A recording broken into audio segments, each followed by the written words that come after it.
Hello everyone. आज हम लोग मैट्रिसेस के बारे में पढ़ेंगे, चैप्टर 3, क्लास 12th। तो चलिए शुरू करते हैं। पहले मैट्रिसेस के बारे में देखते हैं कि मैट्रिसेस होता क्या है। ठीक है, कोई इसको मैट्रिसेस भी पढ़ता है, कोई मैट्रिसेस वगैरह जो भी। तो मैट्रिसेस हम पढ़ रहे हैं। ठीक है, तो मैट्रिसेस क्या होता है, तो मैट्रिसेस का डेफिनेशन पहले देख लेते हैं। मैट्रिसेस होता है क्या हमारे पास। ठीक है, तो मैट्रिसेस होता है हमारे पास, matrices is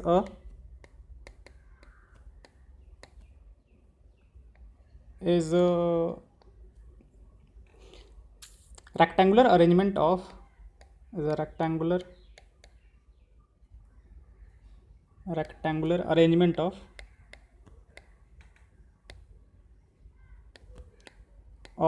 number or functions। ठीक है, मैट्रिसेस क्या होता है हमारे पास। मैट्रिसेस होता है एक रेक्टेंगुलर अरेंजमेंट। कहीं लिखा रहता है एरे, लिखा रहता है एरे का मतलब वही है, अरेंजमेंट है हमारे पास। ठीक है, ऑफ नंबर और फंक्शंस। ठीक है, अब ये जो नंबर एंड फंक्शंस होते हैं उनको कहते हैं हम लोग एंट्रीज। नंबर और functions are called entries of matrices. अब इसका एक्चुअली यूज कहाँ पे होता है, तो अभी तो हम लोग बहुत ज़्यादा यूज अभी इसका नहीं देखते हैं। मतलब आगे जब हमें लीनियर अलजेब्रा पढ़ना होता है तब उसमें ज़्यादा हम लोग इसका यूज़ देखते हैं मैट्रिसेस का।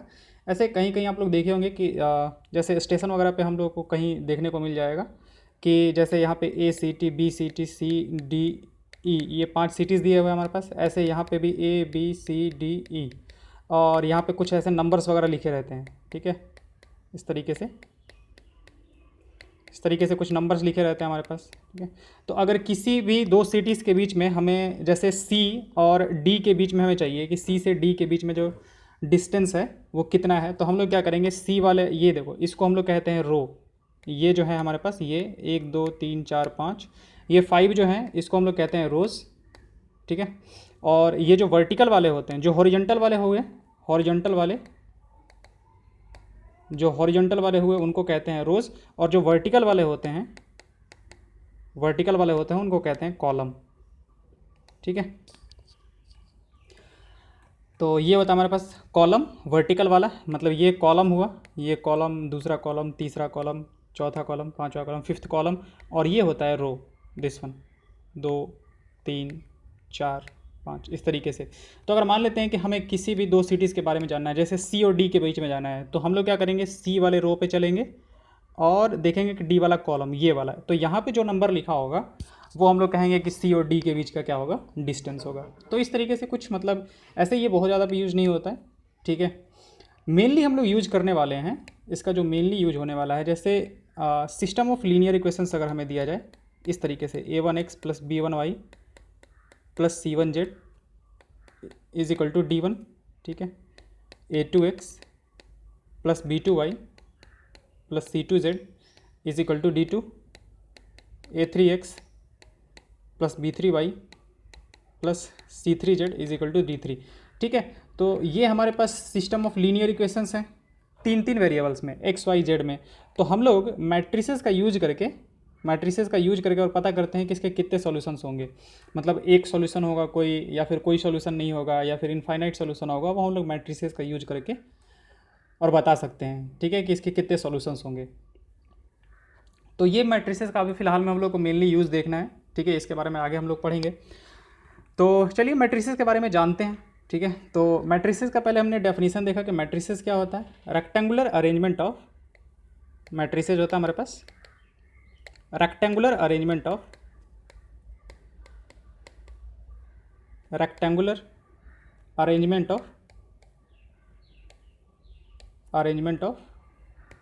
नंबर और फंक्शंस। ठीक है, मतलब कुछ इस तरीके से दिया होगा हमारे पास ये। ठीक है, जैसे यहाँ पे हम नंबर्स ले लेते हैं 1 2 3 4, ये 5, ये 2, ये 1, ये 0, इस तरीके से। तो ये क्या होगा हमारे पास, ये एक मैट्रिक्स होगा। ठीक है, ये एक मैट्रिक्स होगा। अब मैट्रिक्स को रिप्रेजेंट करने का तरीका होता है हमारे पास, हर एक चीज़ को हम लोग मैथ्स में रिप्रेजेंट करने का एक तरीका रखते हैं, तो इस मैट्रिक्स को भी रिप्रेजेंट करने का एक तरीका होता है। तो मैट्रिक्स को रिप्रेजेंट करते हैं हम लोग कैपिटल लेटर से, जैसे मान लेते हैं कि इसको कैपिटल ए से बोल दिया, तो ये इसको कहेंगे हम लोग ए मैट्रिक्स। फिर आता है, फिर इसके बाद आता है हमारे पास, जैसे हमने क्या बोला कि ये होता है रो, ये दोनों क्या है हमारे पास रोज़, ठीक है, ये हम लोग इसको बोलेंगे फर्स्ट रो और इसको बोलेंगे हम लोग सेकेंड रो, ठीक है। हॉरिजॉन्टल वाला जो होता है वो रो होता है, तो ये एक हमारा रो होगा, ये भी एक रो होगा हमारे पास। फिर वर्टिकल वाला जो होता है वो हमारे पास कॉलम होता है, ठीक है, ये और ये चारों क्या है हमारे पास, ये चारों जो है वो हमारे पास कॉलम है, ठीक है। तो कॉलम को हम लोग इस तरीके से रिप्रेजेंट कर सकते हैं कि this one is C1 column, this one is C2, this one is C3 and this one is C4। फिर आएगा हमारे पास रो वन को, तो इसको हम लोग कह सकते हैं R1 है और ये हमारे पास R2 है, first row and second row. फिर हम लोग हर एक मैट्रिक्स का एक ऑर्डर डिफाइन करते हैं, हर एक मैट्रिक्स का एक ऑर्डर डिफाइन करते हैं, order of a matrix, order of a matrix. तो ऑर्डर क्या होता है हमारे पास, ऑर्डर होता है नंबर ऑफ रो, इस तरीके से लिखते हैं हम लोग, नंबर ऑफ रोज, ठीक है। फिर ऐसे क्रॉस का साइन दे देते हैं और फिर आता है हमारे पास number of columns, number of columns, ठीक है। तो अगर मान लेते हैं कि किसी में n रोज हैं और m कॉलम्स हैं, तो हम लोग इसको n क्रॉस m की तरह लिखते हैं और पढ़ते क्या है हमारे पास, इसको पढ़ते हैं read as n by m। तो ये क्या हो जाएगा हमारे पास, एक n बाई m का मैट्रिक्स हो जाएगा। इसमें बात करते हैं तो ये कितने का होगा, तो इसमें रो कितने हैं 2 हैं और कॉलम कितने हैं 4 हैं, तो इसको हम लोग ऐसे 2/4 का, और इस तरीके से यहाँ पे इसके बॉटम पे लिख देते हैं हम लोग ये कितने का मैट्रिक्स है, 2/4 का मैट्रिक्स है, ओके। तो ये कुछ बेसिक्स हुए इसके बारे में, तो देख लेते हैं कि पहले ये क्या क्या NCERTs में दिया हुआ है, उसको एक चीज़ देख देख के कवर कर लेते हैं कि क्या क्या है हमारे पास, ठीक है। जैसे मैट्रिक्स है क्या हमारे पास, मतलब कि कुछ रियल लाइफ एग्जांपल से उसने बताया हुआ है कि मैट्रिक्स किसको हम लोग ये कर सकते हैं, किस किस में यूज कर सकते हैं। तो मान लेते हैं कि हमें राधा के पास 15 नोटबुक्स है, तो उसको हम लोग इस तरीके से मैट्रिक्स के अंदर, अब ध्यान रखेंगे मैट्रिक्स को हम लोग इस तरह से क्लोज्ड ब्रैकेट की तरह से यूज करते हैं, ठीक है। तो उसमें 15 दे दिया जाएगा with the understanding that number in side is the number of notebooks that Radha has. मान लेते हैं कि अब हमें बताना है कि राधा के पास 15 नोटबुक्स और 6 पेन्स हैं, तो हम लोग इस तरीके से कर देंगे कि 15 नोटबुक्स और 6 पेन्स, यहाँ पे हम इसको नोटबुक्स कह देंगे कि ये नोटबुक्स हैं और ये क्या हमारे पास पेन है। चाहे तो हम इसको ऐसे भी कर सकते थे वर्टिकली कि इधर नोटबुक कर देते हैं इधर पेन कर देते हैं, तो ये हो जाएगा नोटबुक हमारे पास, ये हो जाएगा पेन, ठीक है। तो इस तरीके से रिप्रेजेंट कर सकते हैं इस चीज़ को, ठीक है। This one with the understanding that the first number in side notebooks while the other one composed by the, okay. अब मान लेते हैं कि थोड़ा ज़्यादा है हमारे पास, ठीक है, कि 3 लोग हैं हमारे पास, 3 फ्रेंड्स हैं और राधा, फौजिया और सिमरन, ठीक है, इनके पास 15 नोटबुक्स। तो हम लोग इसको कैसे रिप्रेजेंट कर सकते हैं, इसको ज़्यादा ईजिली समझने के लिए हम लोग इसको ऐसे लिख सकते हैं कि या ये राधा, ठीक है, ये फौजिया, ठीक है, एंड दिस वन इज सिमरन, ठीक है, इस तरीके से। और एक हम लोग मैट्रिक्स बना लेते हैं, मैट्रिक्स में यहाँ पे 15 रख देते हैं, यहाँ पे 6 रख देते हैं, यहाँ पे 10 रख देते हैं, यहाँ पे 2 रख देते हैं, यहाँ पे 13 रख देते हैं और यहाँ पे 5 रख देते हैं।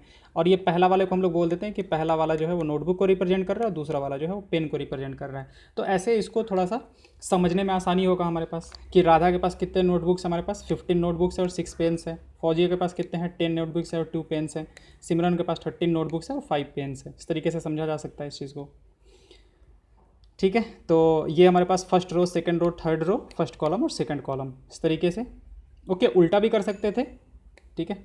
तो ये कितने का मैट्रिक्स हो जाएगा, इसमें हमारे पास रो कितने हैं 1 2 और 3 रोज़ है हमारे पास, ठीक है। तो 3 बाई और कॉलम्स कितने हैं 2 हैं, तो 3/2 का एक ये हो जाएगा हमारे पास मैट्रिक्स हो जाएगा। यहाँ पे देखा जाए तो यहाँ पे क्या हो जाएगा, ये 2 रोज़ और कॉलम्स कितने 3, तो 2/3 का एक मैट्रिक्स हो जाएगा। मतलब इसी चीज़ को हम लोगों ने इस तरीके से रिप्रेजेंट कर दिया, कर सकते हैं, कोई दिक्कत नहीं है, क्योंकि यहाँ पे भी वही कह रहा है हमारे पास कि इधर राधा, इधर है फौजिया, इधर है सिमरन और इधर नोटबुक्स है, इधर पेन है। तो राधा के पास 15 नोटबुक्स 6 पेन्स, फौजिया के पास 10 नोटबुक्स 2 पेन्स और सिमरन के पास 13 नोटबुक्स और 5 पेन्स। इस तरीके से आ जाएगा हमारे पास, अच्छा, डेफिनेशन पे आते हैं हम लोग। डेफिनेशन हमने शुरू में ही बता दिया था, अ matrix is an ordered rectangular array of number और फंक्शंस, द नंबर और फंक्शंस आर कॉल्ड एलिमेंट्स और एंट्रीज। ठीक है, तो जो इसमें हमारे पास होते हैं उनको क्या कहते हैं हम लोग, एंट्रीज कहते हैं। ठीक है, एंट्रीज, ठीक है, या फिर मेंबर्स कह लो। ठीक है, नंबर और फंक्शंस आर कॉल्ड एंट्रीज और मेंबर्स, उनको या तो हम लोग मेंबर्स कह सकते हैं या फिर क्या कह सकते हैं, एंट्रीज कह सकते हैं। ठीक है, डिनोट कैसे करते हैं हम लोग, कैपिटल लेटर से। तो जैसे ये ए मैट्रिक्स हुआ, ये बी मैट्रिक्स हुआ, ये सी मैट्रिक्स हुआ, सबके ऑर्डर पता करते हैं। जैसे पहला वाला कितना है, पहले वाले का ऑर्डर कितना है, कॉलम रोज़ कितने हैं, 3 रोज़ हैं, तो 3 बाई, कॉलम्स कितने हैं, 2 हैं, तो 3/2 का हो जाएगा हमारे पास। ये कितने का दिख रहा है, 3 रोज़ 3 कॉलम्स, तो 3/3 का हो जाएगा। ये कितने का है, तो 2/3 का हो जाएगा हमारे पास। तो ये होता है हमारे पास। ध्यान रखेंगे कि हॉरिजॉन्टल वाला जो है हमारे पास वो रोज होता है। ठीक है, हॉरिजॉन्टल में जो होता है वो रोज़ होता है। ठीक है, हॉरिजॉन्टल वाले को रोज़ कहते हैं, और वर्टिकल वाले को हम लोग कॉलम्स कहते हैं। ठीक है, हॉरिजॉन्टल वाले को रोज और वर्टिकल वाले को कॉलम्स। ओके, ऑर्डर क्या होता है हमारे पास, मैट्रिक्स है m rows and n columns is called the order of the matrix m/n। पढ़ते कैसे हैं, रेड एज m/n मैट्रिक्स। ठीक है, तो यहाँ पे हमारे पास अगर m/n का एक मैट्रिक्स है, अगर हमारे पास एक मैट्रिक्स है m/n का एक मैट्रिक्स है। ठीक है, कोई मैट्रिक्स है, मान लेते हैं ए एक मैट्रिक्स है जो कि m/n का एक मैट्रिक्स है। ठीक है, उसका ऑर्डर है हमारे पास m/n। तो इसका मतलब क्या हुआ कि हमारे पास रोज़ कितने होंगे, m रोज़, और कॉलम्स कितने होंगे हमारे पास, n कॉलम्स हो जाएंगे हमारे पास। तो अगर इसको रिप्रेजेंट करना है तो हम इसको ऐसे कर सकते हैं। ठीक है, इस तरीके से देखो, पहला वाला जो होगा हमारे पास, ये इस तरीके से रिप्रेजेंट करते हैं एलिमेंट्स को। बताते हैं इसका मतलब क्या हुआ, A12, A13, A14 और A1n तक जाएगा हमारे पास। ठीक है, अब यहाँ पे ये पहला वाला जो होता है वो हमारे पास रो को रिप्रेजेंट करता है, और दूसरा वाला जो है वो कॉलम को रिप्रेजेंट करता है। तो हम इसको अगर ऐसे लिखें कि AIJ, तो यहाँ पे I जो है वो किसको रिप्रेजेंट करता है, I जो है वो हमारे पास रिप्रेजेंट करता है रो को। ठीक है, और J किसको रिप्रेजेंट करता है, J रिप्रेजेंट करता है कॉलम को। तो इसका मतलब ये हुआ कि अगर A11 कह रहे हैं तो A11 किसका एलिमेंट हुआ, फर्स्ट रो और फर्स्ट कॉलम का। ठीक है, first row and first column का ये एलिमेंट हुआ A11। फर्स्ट रो, देखो ये फर्स्ट रो में आ रहा है और फर्स्ट कॉलम में आ रहा है। ये क्या है हमारे पास, first row and second column में आ रहा है हमारे पास। ये first row and third column में आ रहा है, ये first row and fourth column में आ रहा है, ये first row and nth column में आ रहा है हमारे पास, first row and nth column. अब ऐसे ही दूसरा वाला लिखना होगा, तो दूसरा वाला एलिमेंट जो होगा वो कैसे लिखेंगे, 2 सेकेंड रो में हमारे पास और फर्स्ट कॉलम में है, फिर ये A22, फिर ये A33, फिर ये A44, A22, फिर ये हो जाएगा A23 second row third column, फिर ये A24 और ये फिर A2n, इस तरीके से चलते जाएगा, लास्ट चलते जाएंगे। तो टोटल नंबर ऑफ रोज़ कितने हैं हमारे पास, रोज़ कितना दे के रखा है, m रोज़ दे के रखा है। तो ये जो होगा लास्ट वाला वो कैसा होगा, mth row and first column, mth row second column, ठीक है, mth रो थर्ड कॉलम। तो लास्ट वाला कितना आएगा, mth row and nth column. तो ये इस तरीके से कुछ हमारे पास एक एलिमेंट्स मैट्रिक्स बन जाएगा हमारे पास, किसका, m/n का। तो ये कौन सा मैट्रिक्स हमारे पास, m/n मैट्रिक्स है, जिसमें कि m रोज हैं टोटल हमारे पास और n कॉलम्स हैं। m रोज इस तरीके से देखा जाए तो पता कैसे चलेगा, ये वाला हमारा रोज बताता है, तो लास्ट हमारे पास कहाँ पे m पे ख़त्म हो रहा है। कॉलम्स कौन होगा हमारे पास, कॉलम्स हमारा ये बताता है दूसरा वाला, तो कहाँ पे जा रहा है, n पे जा रहा है हमारे पास। तो कितने रोज आएंगे, m rows and n columns. Okay, a is equal to, अब इस मैट्रिक्स को हम लोग शॉर्टकट में चाहें तो इस मैट्रिक्स को ऐसे लिख देते हैं, a इज इक्वल टू इस तरीके से AIJ, ठीक है, m/n का मैट्रिक्स, ठीक है, AIJ m/n का मैट्रिक्स। अब इसमें I जो है ये क्या रिप्रेजेंट कर रहा है, रो को। तो रो हमारे पास कहाँ से कहाँ तक जा सकता है, रो हमारे पास पहले रो से जाके और मैक्सिमम कितना तक जा सकता है, m तक जा सकता है, क्योंकि ये रो हमारे पास, कॉलम वाला हमारे पास ये है। तो J कहाँ से कहाँ तक जा सकता है, तो J जाएगा हमारे पास कहाँ से, 1 से लेके और कहाँ तक, n तक। ठीक है। तो इस तरीके से हम लोग इसको रिप्रेजेंट कर सकते हैं कि ये बता रहा है हमारे पास आई, मतलब ये सारे के सारे एलिमेंट्स आ जाएंगे ना इसमें। आई का वैल्यू जो है वो 1 से शुरू करोगे एम तक जाओगे, जे का वैल्यू जो होगा वो कहाँ से शुरू करेंगे, 1 से शुरू करके और एन तक जाएंगे। तो वही चीज़ है हमारे पास। देखो यहाँ से ए का आई का वैल्यू 1 से लेके कहाँ तक, एम तक जाएंगे हम लोग। तो आई का वैल्यू देखो, आई का वैल्यू कौन सा होगा, ये पहला वाला होगा। तो आई का वैल्यू कहाँ से 1 से शुरू होके और कहाँ तक गए हैं, एम तक गए हैं।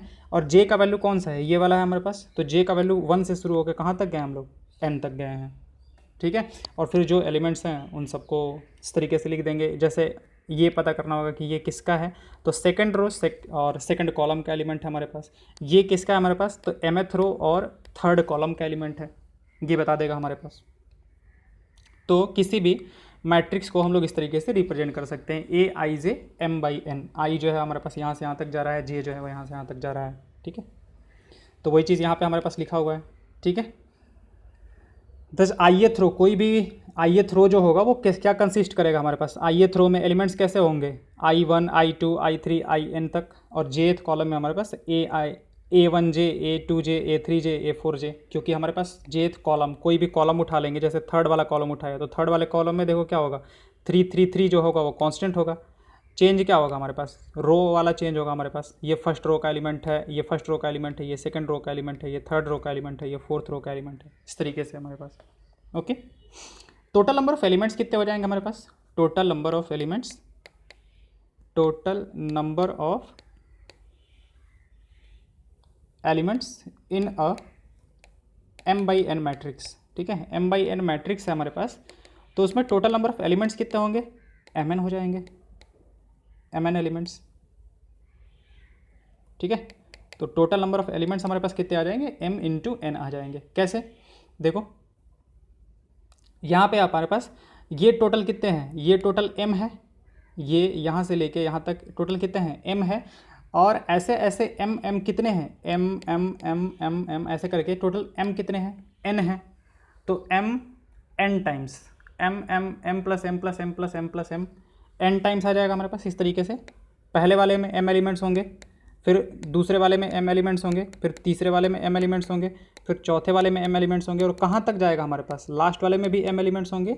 और ऐसे टोटल गिना जाए तो 1 2 3 इस तरीके से टोटल कितने हैं हमारे पास, n टाइम्स हो जाएगा, n टाइम्स। तो टोटल कितना हो जाएगा हमारे पास, m इंटू n। ठीक है। उल्टा भी देख सकते हो। ठीक है, कि यहाँ से इसमें भी n, इसमें भी n, इसमें भी n, इसमें भी n, इसमें भी n, और टोटल ऐसे कितने हैं, m हैं, तो m इंटू n वहाँ से भी आ जाएगा हमारे पास। तो टोटल नंबर ऑफ जो एलिमेंट्स आते हैं हमारे पास वो mn आते हैं। तो इस चीज़ को भी हमें याद रखना है। ओके। आते हैं नेक्स्ट पे। ठीक है। किसी भी मैट्रिक्स को हम लोग आगे से इस तरीके से रिप्रेजेंट करेंगे, A is equal to a i j bracket के अंदर m/n का एक मैट्रिक्स होगा ये। ठीक है।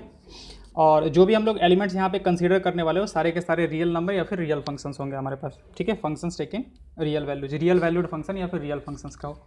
ठीक है। दोनों में से कुछ भी कहा जा सकता है इसको। ओके। अब हम लोग क्या करते हैं कि हम लोग कहीं कहीं पॉइंट्स को भी प्लॉट करने के लिए इसका यूज़ करते हैं, सिंस हम लोग ऐसे यहाँ पे करने वाले हैं नहीं। ठीक है। लेकिन ये बता रहा है ना कि मैट्रिक्स का इस तरीके से भी यूज किया जाता है कि कोई भी पॉइंट अगर, जैसे मान लेते हैं कि ये एक्स एक्सिस है हमारे पास, ये वाई एक्सिस है।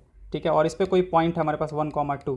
ठीक है। ये पी पॉइंट है, तो पी पॉइंट को हम लोग इस तरीके से भी दिखा सकते हैं, सॉरी, पी पॉइंट को हम लोग इस तरीके से दिखा सकते हैं 1, 2। इसका मतलब कि पी का कोऑर्डिनेट दिया हुआ है। अब बताना पड़ेगा कि पी ये क्या है, कोऑर्डिनेट है हमारे पास। या फिर इस तरीके से भी दे सकते हैं 1, 2, बीच में कॉमा नहीं लगता है यहाँ पे हमारे पास। ठीक है। ये बीच में कोई कॉमा नहीं है, इस तरीके से भी रिप्रेजेंट करते हैं। तो जैसे मान लेते हैं कि ये हमारे पास एक रेक्टेंगल वगैरह दिया हुआ है। ठीक है। क्वाड्रिलेटरल दिया हुआ है ABCD, और इसके 4 कोऑर्डिनेट्स दिए हुए हैं, जिसके कोऑर्डिनेट्स हमारे पास ये हैं। तो उसको हम लोग इस तरीके से रिप्रेजेंट कर सकते हैं। तो एक्स कोऑर्डिनेट में ए के कोऑर्डिनेट्स क्या हो जाएंगे, 1 और 0। वैसे ही बी के कोऑर्डिनेट्स 3 और 2, सी के कोऑर्डिनेट्स 1 और 3, डी के कोऑर्डिनेट्स -1 और 2। वैसे ही इस तरीके से भी रिप्रेजेंट कर सकते हैं। मतलब ये कितना हो जाएगा, 2/4 का, एक 4/2 का, इस तरीके से भी कर सकते हैं। देखो अब ये है ना कि इस चीज़ को बस बताया जा रहा है कि मैट्रिक्स का यूज हम लोग इसमें भी कर सकते हैं। ऐसा कुछ हमें यहाँ पे पढ़ना वढ़ना नहीं है। ठीक है। कि मैट्रिक्स को इस तरीके से रिप्रेजेंट किया गया है तो उसका मतलब क्या होगा क्या नहीं होगा। ओके, इसके बारे में हमें पढ़ना नहीं है, हमें बस यहाँ पे बताया जा रहा है कि किस तरीके से वेरियस मतलब के एस्पेक्ट्स में हम लोग मैट्रिसेस को यूज कर सकते हैं इन रियल लाइफ। ओके, जैसे ये हुआ हमारे पास, ठीक है, कि consider the following information regarding the number of main and women working in 3 factories 1 2 3। अब मान लेते हैं कि 3 फैक्ट्रीज हैं और उसको हमें क्या करना है 3/2 के मैट्रिक्स में हमें बताना है। ठीक है, तो 3/2 के मैट्रिक्स में बताना है तो इसका मतलब ये हुआ कि हमारे पास 3 रो होने चाहिए, 3 रो होने चाहिए और 2 कॉलम्स होने चाहिए। तो इसको कैसे रिप्रेजेंट कर सकते हैं हम लोग, यहाँ पे कर देते हैं 30, यहाँ पे 25, ठीक है, यहाँ पे 25, यहाँ पे 31, तो यहाँ पे 27 और यहाँ पे क्या हो जाएगा हमारे पास 26। ये क्या है हमारे पास, ये मेन है, ये वुमेन है, ठीक है, ये फैक्ट्री नंबर 1 है, ये फैक्ट्री नंबर 2 है, ये फैक्ट्री नंबर 3 है। तो इस तरीके से हम लोग 3/2 के एक मैट्रिक्स में, ठीक है, हम लोग रिप्रेजेंट कर सकते हैं। अब मान लेते हैं कि इसको पहला वाला का देखना हो, कि पहला वाला ये क्या है हमारे पास, तो पहला वाला ये बताएगा कि फर्स्ट फैक्ट्री में 30 मेन है एंड 25 वुमेन है, सेकेंड फैक्ट्री में 25 मेन है एंड 31 वुमेन है, थर्ड फैक्ट्री में 27 मेन है एंड 26 वुमेन है। ठीक है, इस तरीके से हमें बता सकते हैं इस चीज़ को। वही बता रहा है कि number of women and main and women. If a matrix has 8 elements what is the possible orders it can have. Okay, तो उसने कहा कि, ठीक है, एग्जाम्पल नंबर 2, एग्जाम्पल नंबर 2 में कह रहा है कि हमारे पास कि a matrix has 8 elements, 8 elements. तो हमें पॉसिबल ऑर्डर बताना है कि पॉसिबल ऑर्डर क्या हो सकता है इसका। ठीक है, तो टोटल जो एलिमेंट्स हमारे पास वो कितने हैं, 8 हैं। अब हमें क्या करना है, हमें इसको एक रेक्टेंगल की तरह से इस तरीके से रिप्रेजेंट करना है। तो कैसे कैसे कर सकते हैं हम लोग, ठीक है, मतलब देखो, अगर मान लेते हैं कि करते हैं तो पूरा भर जाना चाहिए। जैसे मान लेते हैं 3-3 हम लेते हैं, 3-3, तो 3 इधर होगा पहले वाले रो में, 3 इधर दूसरे वाले रो में हुआ, 6 ही हुए हमारे पास। तो ये हमारे पास मतलब ये कौन सा मैट्रिक्स हो जाएगा, 2/3 का। तो 2/3 का एक मैट्रिक्स हम लोग नहीं बना सकते हैं। रीज़न ये है कि हमारे पास यहाँ पे 2 एलिमेंट्स जो हैं वो बच जाएंगे। तो हमें कुछ इस तरीके से बनाना है, ठीक है, मैट्रिक्स, कि उसके 8 के 8 एलिमेंट्स जो हैं वो यूज हो जाएँ। ठीक है, और कोई भी ऐसा ऑड ना हो, इस तरीके से हम लोग नहीं बना सकते हैं। ठीक है, कि यहाँ पे 1 2 3 4 5 कर दिए, यहाँ पे 1 2 3 यहाँ पे कर दिए और इन दोनों को खाली छोड़ दिए, ऐसा भी नहीं कर सकते हम लोग। ठीक है, हम लोग को इस तरीके से बनाना होगा ताकि सब फुल रहे हर तरीके से सिमेट्री से। तो कैसे कैसे बना सकते हैं, ठीक है, तो इसको डायरेक्टली हम लोग क्या करेंगे कि 8 को मतलब हम लोग कैसे प्रोडक्ट्स के फॉर्म में लिख सकते हैं। तो 1 × 8 लिख सकते हैं तो भी 8 आ जाएगा हमारे पास। 2 × 4 लिख सकते हैं, 8 × 1 लिख सकते हैं, 4 × 2 लिख सकते हैं, और क्या लिखा जा सकता है, और कुछ लिखा जा सकता है 8 को, आई थिंक नहीं लिखा जा सकता है। 4 × 2 2 × 4, और तो कुछ नहीं लिखा जा सकता है। ओके, अब ऐसा नहीं कोई कहेगा कि 8 × मतलब 1 तो हो ही गया हमारे पास, 16 × हाफ कर देते हैं। ठीक है, तो एक्चुअली ये दूसरा वाला जो है हमारे पास, ये दूसरा वाला, पहला वाला रो रिप्रेजेंट करेगा, दूसरा वाला कॉलम रिप्रेजेंट करेगा, तो ये हाफ कॉलम का कोई सेंस नहीं बनता है ना, तो इस तरीके से हम लोग नहीं करेंगे। तो 8 को हम लोग इस तरीके से, इसका मतलब ये है कि एक हो जाएगा हमारे पास पहला 1/8 का एक मैट्रिक्स, यानी कि 1 रो और 8 कॉलम, फिर 8 रो और 1 कॉलम का, फिर 2 रो और 4 कॉलम का, और फिर 2 कॉलम 4 रो और 2 कॉलम का। तो टोटल 4 तरीके से पॉसिबल है, मतलब 4 ऑर्डर के मैट्रिसेस बना सकते हैं, एक 1/8 का, एक 8/1 का, एक 2/4 का, एक 4/2 का। तो वैसे ही मान लेते हैं कि 16 दे दिया कि 16 एलिमेंट्स हैं टोटल, 16 एलिमेंट्स, वो हमने बताया था ना कि टोटल mn एलिमेंट्स होंगे। ठीक है, mn एलिमेंट्स होंगे अगर m और n का बनता है। तो वैसे ही हमारे पास 16 है हमारे पास। तो 16 कैसे कैसे बन सकता है, 1 × 16 का बन सकता है, मतलब 1/16 का बन सकता है, 16/1 का बन सकता है। ओके, 2/8 का बन सकता है, 8/2 का बन सकता है, फिर एक 4/4 का बन सकता है। 4/4 वो तो हमारे पास वही हो जाएगा, फिर से वापस रिपीटेड हो जाएगा। ठीक है, और कोई पॉसिबिलिटी है क्या, 4/4 का बन गया, 8/2 का बन गया, 2/8 का बन गया, नहीं, और कोई पॉसिबिलिटी नहीं है। यानी कि टोटल 5 ऑर्डर पॉसिबल है, हम लोग 5 ऑर्डर के मैट्रिसेस इन 16 से बना सकते हैं। ठीक है, अच्छा, टोटल नंबर ऑफ मैट्रिसेस वो अलग बात हो जाएगा। टोटल नंबर ऑफ मैट्रिसेस कितने बना सकते हैं, ये हम लोग ऑर्डर बस डिफाइन कर रहे हैं कि इतने ऑर्डर का बनाया जा सकता है, क्योंकि एक ही ऑर्डर का, जैसे मान लेते हैं कि 1 2 3 4 4 एलिमेंट्स दिया जाए, 4 एलिमेंट्स दिया जाए, तो कैसा कैसा बना सकते हो। एक 1/4 का बना सकते हो, ठीक है, एक 4/1 का बना सकते हो, और एक क्या कर सकते हैं हम लोग 2/2 का बना सकते हैं। तो इवन 2/2 के बहुत सारे मैट्रिक्स हो जाएंगे हमारे पास, ठीक है। जैसे ये 1 2 3 4, ये हमारे पास एक 2/2 का मैट्रिक्स हुआ, ठीक है, ये एक 2/2 का मैट्रिक्स हुआ। अब यहाँ पे अगर हम चेंज कर दें, मान लेते हैं कि यहाँ पे 1 3 और 2 और 4 कर देते हैं यहाँ पे, तो ये तो 2/2 का ही मैट्रिक्स है, लेकिन ये मैट्रिक्स तो अलग होगा और ये मैट्रिक्स तो अलग होगा ना, क्योंकि यहाँ पे जो एलिमेंट हमारे पास, यहाँ पे कुछ और है, यहाँ पे कुछ और है, यहाँ पे कुछ और है, यहाँ पे कुछ और है, ठीक है। तो ऐसे, और मान लेते हैं कि इसको थोड़ा सा और चेंज करें, मान लेते हैं कि हम यहाँ पे 1 कर देते हैं, यहाँ पे 4 कर देते हैं, यहाँ पे 3 कर देते हैं, यहाँ पे 2 कर देते हैं, तो ये एक अलग हो जाएगा हमारे पास। तो हम लोग यहाँ पे जो बता रहे हैं ना, वो सिर्फ ऑर्डर बता रहे हैं कि कितने ऑर्डर के मैट्रिसेस हम लोग मतलब बना सकते हैं। What are the possible orders it can have, ठीक है। तो 1/8, 8/1, 4/2 और 2/4 का एक मैट्रिक्स हम लोग बना सकते हैं। Okay, constructed 3/2 matrix which elements are given by aij is equal to 1/2 i minus 3j, 1/2 modulus of i minus 3j। Okay, एक हमें 3/2 का मैट्रिक्स बनाना है, एग्जाम्पल नंबर 3 है हमारे पास, ठीक है। एक 3/2 का मैट्रिक्स बनाना है हमें, ठीक है, और उसमें दिया हुआ है कि aij is equal to 1/2 i minus 3j, 1/2 modulus of i minus 3j, ठीक है। इस तरीके से बनाना है हमें, और बनाना क्या है, 3/2 का एक मैट्रिक्स बनाना है। तो रो कितने होंगे, 3 होंगे, तो हमारे पास ये कितना होगा, a11, a12, a21, a22, a31 और a2, 3 रोज एंड 2 कॉलम्स, ऐसे ही बन सकता है हमारे पास। अब पहला वाला एलिमेंट पता करना है, तो पहला वाले एलिमेंट के लिए a11 के लिए हमारे पास अगर यहाँ पे देखा जाए तो i का वैल्यू कितना हो जाएगा, 1 हो जाएगा, और j का वैल्यू कितना हो जाएगा, j का वैल्यू भी 1 हो जाएगा। तो a11 जो होगा हमारे पास वो कितना हो जाएगा, 1/2 modulus of i minus 3j, i का वैल्यू कितना 1 माइनस 3 टाइम्स j 1, ठीक है। तो वैल्यू कितना हो जाएगा हमारे पास 1/2, और modulus of 1 minus 3 modulus of -2, तो मॉडुलस के बाहर में हमारे पास कितना आ जाएगा, 1 आ जाएगा, मतलब प्लस आएगा, तो 2/2 1 हो जाएगा हमारे पास। वैसे ही a12 पता करते हैं कि a12 कितना होगा, तो हमारे पास i का वैल्यू कितना हो गया यहाँ पे 1 हो गया, तो 1/2 1 माइनस 3 टाइम्स कितना हो जाएगा, 3 टाइम्स 2 हो जाएगा हमारे पास, तो यहाँ पे कितना हो जाएगा 5/2, ये एलिमेंट जो होगा वो 5/2 आ जाएगा। वैसे ही करके हम लोग सारे के सारे निकाल लेंगे। जैसे a32 निकालना है कि a32 कितना होगा हमारे पास, a32, तो ये कितना हो जाएगा 1/2 i कितना हमारे पास यहाँ पे 3 है, माइनस का 3j, यानी कि कितना हो जाएगा हमारे पास 6 हो जाएगा, तो यहाँ से कितना आ जाएगा ये आ जाएगा 3/2। ओके, तो इस तरीके से सारे एलिमेंट्स हम लोग निकाल के और फाइनली क्या करेंगे, मैट्रिक्स बना देंगे। तो यही वो काम किया हुआ है हमारे पास, ठीक। तो फाइनली हमारे पास जो मैट्रिक्स रिक्वायर्ड मैट्रिक्स होगा वो ये निकल के आ जाएगा। ओके, नेक्स्ट देखते हैं।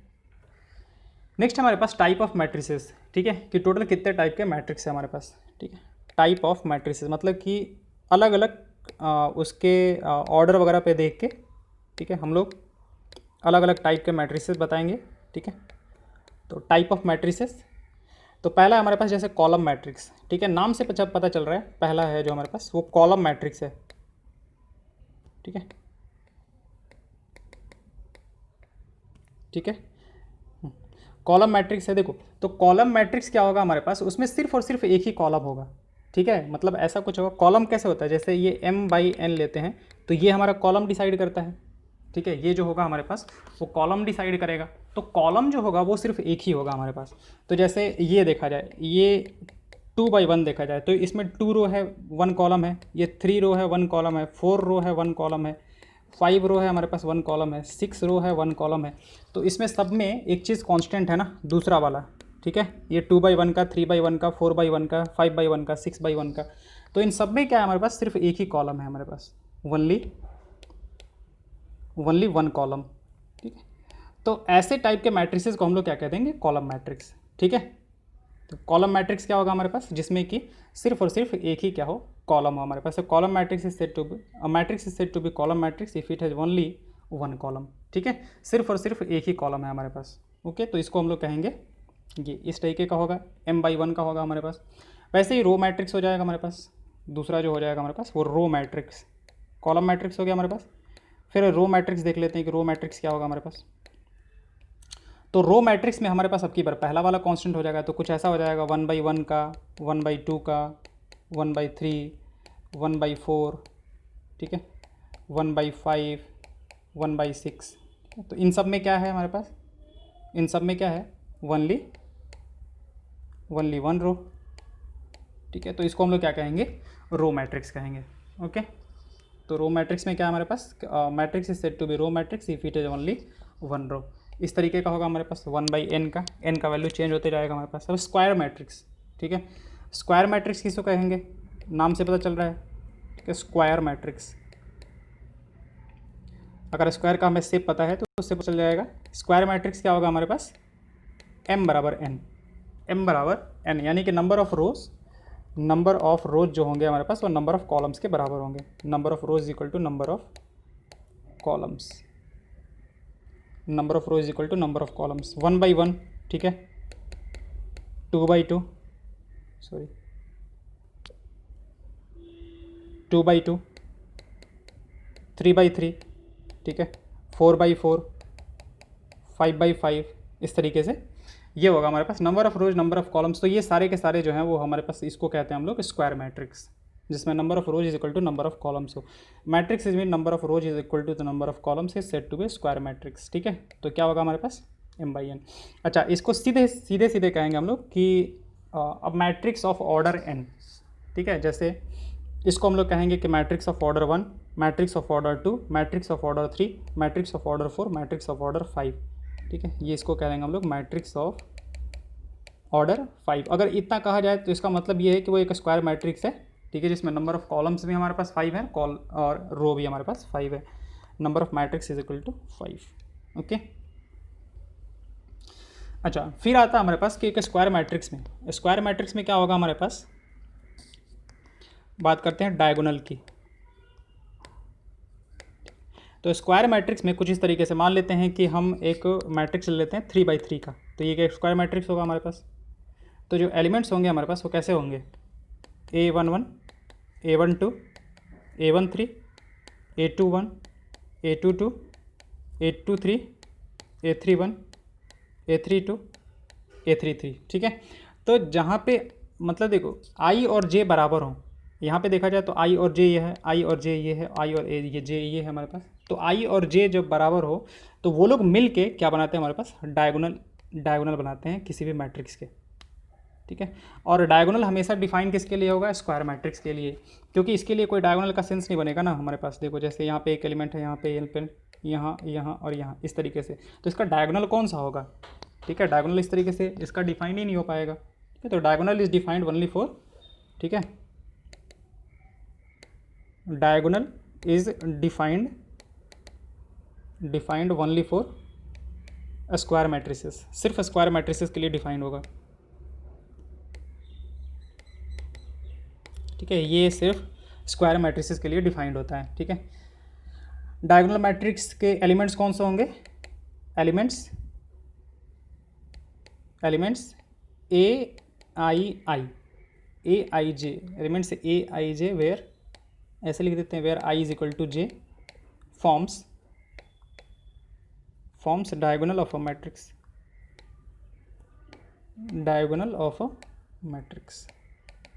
ठीक है। AI जहाँ पे कि I और J क्या हो, बराबर हो, A11, A22, A33, ये सारे जो हैं वो क्या बनाते हैं, डायगोनल बनाते हैं, ठीक है। तो यहाँ पे हमारे पास डायगोनल के एलिमेंट्स क्या हो जाएंगे, 1, 4, 6 हो जाएंगे, ओके। तो ये हो गया हमारे पास डायगोनल एंट्रीज। अच्छा, डायगोनल, ओके, आगे चल लेते हैं, पहले देख लेते हैं डायगोनल मैट्रिक्स, ठीक है। अब डायगोनल मैट्रिक्स क्या हो जाएगा हमारे पास, फोर्थ वन है हमारे पास डायगोनल मैट्रिक्स। तो इसके लिए डेफिनेशन हमारे पास सीधे सीधे ये है कि सिर्फ डायगोनल एलिमेंट्स जो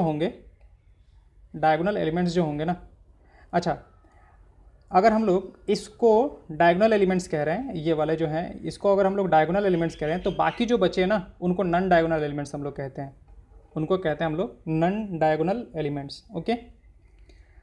तो डायगोनल मैट्रिक्स क्या कहलाता है कि डायगोनल मैट्रिक्स में एक स्क्वायर मैट्रिक्स को ही डायगोनल मैट्रिक्स कहेंगे, सबसे बड़ी चीज़ पहले तो, ठीक है, कि ये पहले तो स्क्वायर मैट्रिक्स होना चाहिए, ठीक है। स्क्वायर मैट्रिक्स होना चाहिए, तब वो क्लासीफाई करेगा किसके लिए, डायगोनल के लिए। अब डायगोनल के लिए क्या है हमारे पास कि इसको छोड़ के, मतलब जैसे मान लेते हैं 3/3 का है, ठीक है, यहाँ पे मान लेते हैं ए है, यहाँ पे बी है और यहाँ पे सी है हमारे पास, इनको छोड़ के और बाकी सारे के सारे जो है ना, बाकी सारे के सारे, जैसे यहाँ पे होगा एक, यहाँ पे होगा एक, यहाँ पे होगा एक, यहाँ पे होगा एक, यहाँ पे होगा, यहाँ पे होगा, सारे के सारे क्या होना चाहिए, ज़ीरो होना चाहिए, एक्सेप्ट डायगोनल, या फिर ऐसे सीधे सीधे लिख सकते हैं all non diagonal elements, all non diagonal elements should be zero. ठीक है, नॉन डायगोनल एलिमेंट्स जो होने चाहिए वो क्या होना चाहिए, हमारे पास ज़ीरो होना चाहिए। मतलब तो ऐसा कह सकते हैं कि a i j is equal to zero for i not equal to j, जहाँ पे भी आई जे के बराबर नहीं होगा, ठीक है, वो सारे के सारे क्या हो जाएंगे, हमारे पास ज़ीरो हो जाएंगे। तो जैसे यहाँ पे देखो, तो ये कौन सा एलिमेंट है, ये एलिमेंट को अगर देखा जाए तो ये कौन सा एलिमेंट है, ये हमारे पास फर्स्ट रो का और सेकंड कॉलम का एलिमेंट है। तो यहाँ पे I1 है, जे क्या है, 2 है हमारे पास। यहाँ पे देखा जाए तो फर्स्ट रो ये थर्ड कॉलम का है हमारे पास, इसको देखा जाए तो ये थर्ड रो और सेकंड कॉलम का है। तो यहाँ सब पे आई और जे बराबर नहीं है, ठीक है। तो जहाँ पे आई और जे बराबर नहीं है, वही हमने लिखा कि आई और जे अगर बराबर नहीं है तो एलिमेंट्स क्या हो जाएंगे, हमारे पास जीरो हो जाएंगे, सारे के सारे एलिमेंट्स जीरो हो जाएंगे। तो वही डायगोनल एलिमेंट्स कह रहे हैं। Square matrix this is said to be a diagonal matrix if its non diagonal elements are zero, that is a matrix d is said to be a diagonal if b i j is equal to zero when i is not equal to j. ठीक है, तो ये हमारे पास, अब यहाँ पे तो वैसा कुछ डायगोनल वाला बन नहीं रहा हमारे पास, ठीक है। ये हुआ हमारे पास, ये हुआ, मतलब ये वाला देखो डायगोनल वाला छोड़ के बाकी सारे जीरो हैं हमारे पास। यहाँ पे ये देखो, इसको छोड़ के बाकी सारे के सारे क्या है हमारे पास, जीरो हैं। तो ये क्या है, डायगोनल मैट्रिक्स हैं। और ऑर्डर क्या होगा हमारे पास, 1 2 3। रीज़न क्या है कि पहले हमने बोला ना कि स्क्वायर मैट्रिक्स जो होगा उसके हम लोग डायरेक्टली यूज़ करेंगे। स्क्वायर मैट्रिक्स होगा अगर, तो उसमें हम लोग डायरेक्टली एक ही लिखेंगे कि square matrix of order 3, square matrix of order 4, इस तरीके से। तो ये हमारे पास क्या है, स्क्वायर मैट्रिक्स ऑफ ऑर्डर, मतलब diagonal matrix of order 1 2 and 3। Okay, फिर आता है हमारे पास स्केलर मैट्रिक्स। फिर आएगा हमारे पास next one scalar matrix, fifth one है हमारे पास स्केलर मैट्रिक्स। अब स्केलर मैट्रिक्स क्या होता है, अगेन जो होगा ये हमारे पास, देखो पहले आएगा स्क्वायर मैट्रिक्स,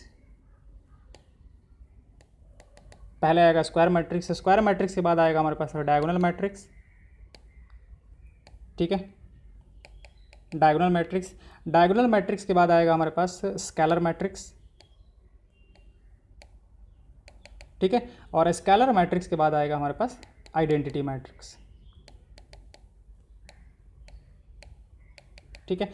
तो जो एक डायगोनल मैट्रिक्स है वो पक्का स्क्वायर मैट्रिक्स होगा, जो स्केलर मैट्रिक्स है वो पक्का डायगोनल मैट्रिक्स और स्क्वायर मैट्रिक्स दोनों होगा, जो आइडेंटिटी मैट्रिक्स है वो स्केलर मैट्रिक्स भी होगा, डायगोनल मैट्रिक्स भी होगा और स्क्वायर मैट्रिक्स भी होगा, इस तरीके से कह सकते हो, ठीक है। तो डायगोनल मैट्रिक्स में देखो, पहले स्क्वायर मैट्रिक्स में हमने क्या बोला कि जो ऑर्डर होंगे वो सेम होंगे, यानी कि m/m टाइप का होगा। डायगोनल मैट्रिक्स क्या होगा हमारे पास कि जो स्क्वायर वाले हैं, मतलब जो डायगोनल वाले हैं, इसको छोड़ के और बाकी सारे क्या होंगे, जीरो होंगे। अब स्केलर मैट्रिक्स में क्या हो जाता है ना कि जो डायगोनल एलिमेंट्स हैं वो एक ही के बराबर हो जाएंगे, मतलब जैसे के कर दिया, ये जीरो और ये क्या हो जाएंगे हमारे पास, के हो जाएंगे, ठीक है। तो ये हो जाएगा स्केलर मैट्रिक्स। आइडेंटिटी मैट्रिक्स में क्या होगा कि ये जो के है ना, ये हमारे पास 1 के बराबर हो जाएगा, ठीक है। तो यहाँ से देख सकते हैं ये भी स्क्वायर मैट्रिक्स, ये भी स्क्वायर मैट्रिक्स, ये भी स्क्वायर मैट्रिक्स, ये डायगोनल मैट्रिक्स, ये भी डायगोनल मैट्रिक्स, ये भी डायगोनल मैट्रिक्स ही है हमारे पास, ठीक है। वो सारे के सारे डायगोनल मैट्रिक्स आएंगे हमारे पास, ओके। क्योंकि हमारे पास सारे के सारे में नॉन डायगोनल मैट्रिक्स जो है वो जीरो हैं। तो अगर ध्यान से देखा जाए तो इसको हम लोग डायगोनल मैट्रिक्स भी कह सकते हैं, इसको भी डायगोनल मैट्रिक्स कह सकते हैं, इसको स्केलर मैट्रिक्स कह सकते हैं, ठीक है, ओके। अच्छा, हर एक डायगोनल मैट्रिक्स क्या स्केलर मैट्रिक्स होगा? नहीं, हर एक डायगोनल मैट्रिक्स जो है स्केलर मैट्रिक्स नहीं हो सकता है। मतलब देखो, इधर से इधर हम लोग जा सकते हैं, ठीक है, इधर से इधर जो है सब पे नहीं आ सकते हैं, ठीक है। कि जैसे डायगोनल मैट्रिक्स हुआ तो वह स्केलर मैट्रिक्स होगा क्या, कोई ज़रूरी नहीं है। लेकिन अगर कोई आइडेंटिटी मैट्रिक्स है तो स्केलर मैट्रिक्स भी होगा, वो डायगोनल मैट्रिक्स भी होगा, ये भी होगा हमारे पास। तो इधर से इधर नहीं आ सकते, ऊपर से नीचे से ऊपर हम लोग जा सकते हैं। वो हो भी सकता है, वो नहीं भी हो सकता है, क्योंकि डायगोनल मैट्रिक्स जैसे ये ले लिया, ठीक है, ये 1 ले लिया, ये 0 ले लिया, ये 0 ले लिया, ये 2 ले लिया, ठीक है। तो ये तो एक डायगोनल मैट्रिक्स है। ये हमारे पास एक डायगोनल मैट्रिक्स है, ठीक है। बट क्या ये स्केलर मैट्रिक्स है? नहीं है। स्केलर मैट्रिक्स के लिए ये दोनों बराबर होना चाहिए था हमारे पास, ठीक है। तो स्केलर मैट्रिक्स क्या है हमारे पास? स्केलर मैट्रिक्स का डेफिनेशन दे देते हैं।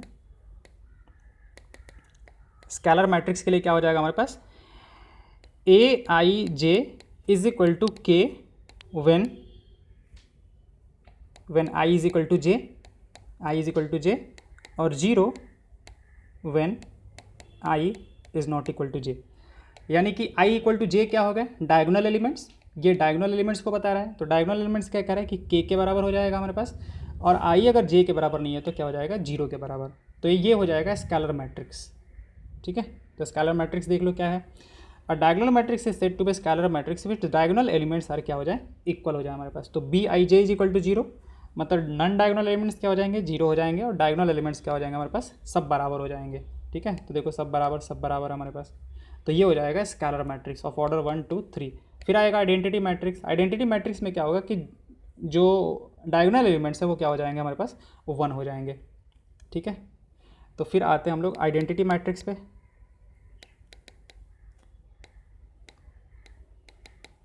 आइडेंटिटी मैट्रिक्स पे, तो आइडेंटिटी मैट्रिक्स में क्या कह रहा है कि a i j is equal to 1 when i equal to j, यानी कि जो डायगोनल एलिमेंट्स होंगे, आई इक्वल टू जे क्या है? ये डायगोनल है, डायगोनल एलिमेंट्स हो जाएंगे ना, 1 1 2 2 3 3, ठीक है। और जो नॉन डायगोनल एलिमेंट्स है वो कितने हो जाएंगे हमारे पास? 0। तो when i is not equal to j, तो जो नॉन डायगोनल एलिमेंट्स है वो क्या हो जाएंगे हमारे पास? 0 हो जाएंगे, और जो डायगोनल एलिमेंट्स है वो हमारे पास 1 हो जाएंगे। तो this will B an identity matrix, ठीक है। अच्छा, आइडेंटिटी मैट्रिक्स जैसे इस तरीके से देखो, मान लेते हैं कि ये 1 0 0 1, ठीक है। तो ये क्या है हमारे पास? एक सेकंड ऑर्डर का आइडेंटिटी मैट्रिक्स है। तो हम इसको ना इस तरीके से रिप्रेजेंट करते हैं, I2, इस तरीके से I2। I3 का मतलब क्या हुआ हमारे पास? कि 3/3 का आइडेंटिटी मैट्रिक्स, आइडेंटिटी मैट्रिक्स। तो आगे हम लोग बार हम लोग ये पूरा का पूरा नहीं लिखने वाले हैं। इसको I3 लिखने का मतलब ये होगा कि 1 0 0 0 1 0 0 0 1। तो ये हो जाएगा हमारे पास एक आइडेंटिटी मैट्रिक्स ऑफ ऑर्डर 3, ठीक है। तो IN लिख दिया जाए तो क्या हो जाएगा हमारे पास? IN लिख दिया जाए तो ये हो जाएगा आइडेंटिटी मैट्रिक्स, ये वो आ जाएगा identity matrix of order n order का एक आइडेंटिटी मैट्रिक्स हो जाएगा हमारे पास, आइडेंटिटी मैट्रिक्स, ठीक है। ये सिंपली हम लोग क्या करेंगे? IN लिख देंगे, ठीक है। Observe that scalar matrix identity matrix when k is equal to 1, but every identity matrix is clearly a scalar matrix, क्योंकि स्केलर मैट्रिक्स में क्या होता था? डायगोनल एलिमेंट्स जो हैं वो बराबर होने चाहिए हमारे पास। अच्छा, एक चीज़ और कि ये जो डायगोनल मैट्रिक्स हम लोग लिखे थे ना, फिर से थोड़ा सा उसके बारे में बताते हैं कि जैसे एक डायगोनल मैट्रिक्स हुआ हमारे पास, मान लेते हैं कि ये एक डायगोनल मैट्रिक्स है जहाँ पे कि यहाँ पे A है, यहाँ पे B है, यहाँ पे C है, ये 0 0 0 0 0 0 इस तरीके से है हमारे पास, ठीक है।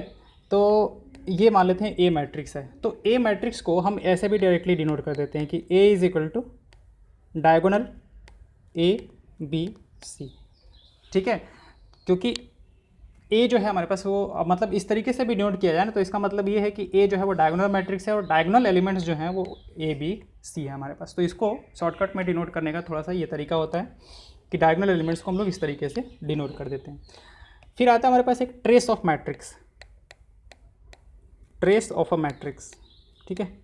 तो ट्रेस ऑफ अ मैट्रिक्स को जैसे मान लेते हैं कि ऊपर वाला हुआ हमारे पास, तो उसको डिनोट कैसे करते हैं? ट्रेस ऑफ A, ठीक है। और वो ये होता है क्या हमारे पास? ये होता है सम ऑफ डायगोनल एलिमेंट्स,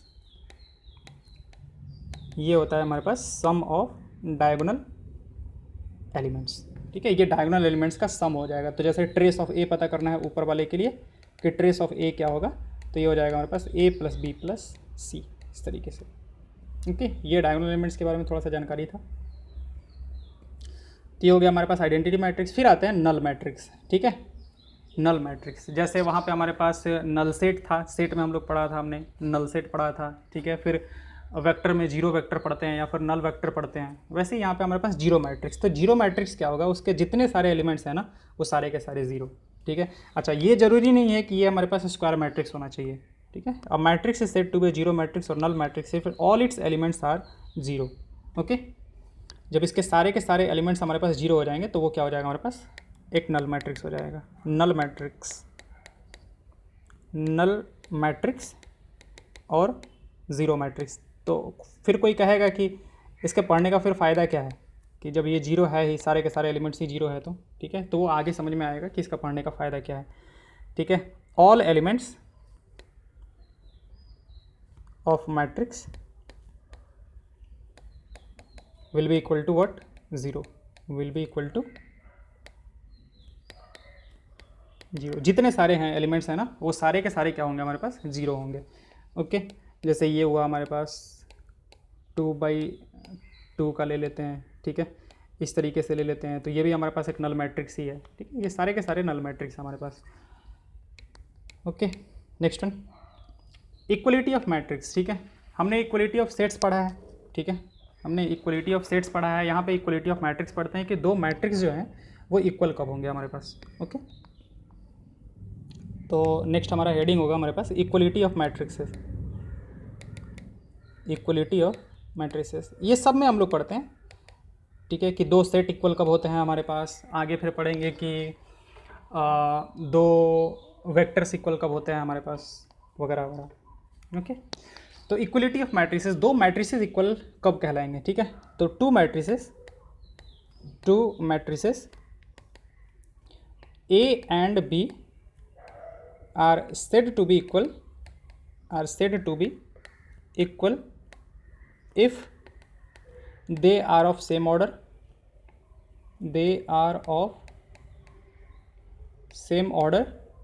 and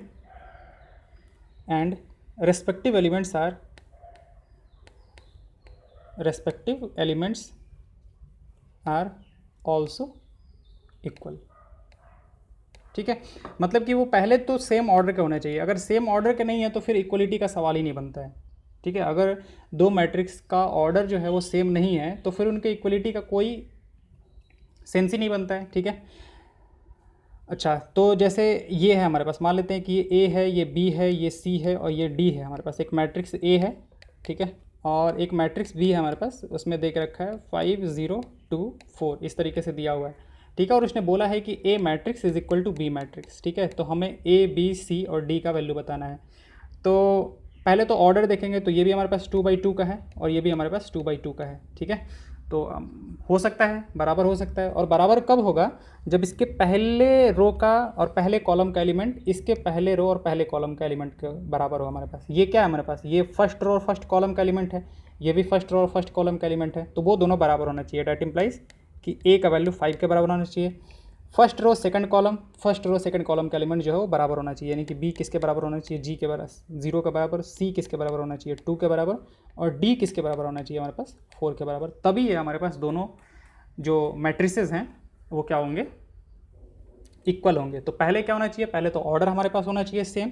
ठीक है, पहले हमारे पास ऑर्डर सेम होना चाहिए और फिर उसके बाद रिस्पेक्टिव जितने सारे एलिमेंट्स हैं वो सारे के सारे सेम होने चाहिए। अब एक एग्जांपल ले लेते हैं ऐसे, इस तरीके से मान लेते हैं कि हमारे पास यहाँ पे ए बी है, ठीक है, और एक बी सेट है, बी मैट्रिक्स है, यहाँ पे 1 2 3 इस तरीके से दिया हुआ है हमारे पास। तो इसका ऑर्डर कितना है हमारे पास, ये है 1/2 का, 1 रो 2 कॉलम, और ये है हमारे पास 1/3 का। ठीक है, तो इनके इक्वलिटी का कोई सवाल बनता ही नहीं है। ठीक है ना, a and b can't be equal, a and b can't be equal since they are not of same order, same